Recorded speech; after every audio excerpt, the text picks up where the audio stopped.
कोल्हापूर महानगरपालिका सार्वत्रिक निवडणूक 2025च्या पार्श्वभूमीवर आज महापालिकेत सर्व राजकीय पक्षांच्या प्रमुख प्रतिनिधींची बैठक झाली।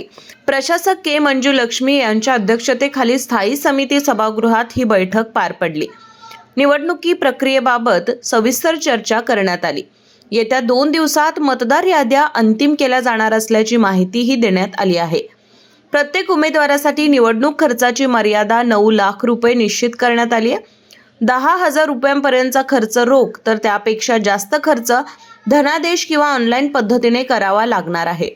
पक्ष आणि उमेदवाराचा एकत्रित खर्च 9 लाखांच्या मर्यादेत ठेवण्यावर एकमत झालं असून विधानसभा निवडणूक 2024च्या धर्तीवर खर्चाची दरसूची ठेवण्याचा निर्णय घेण्यात आला। निवडणूक प्रक्रियेत पारदर्शकता आणि शिस्त राखण्यासाठी ही बैठक झाल्याचं प्रशासनानं स्पष्ट केलं आहे।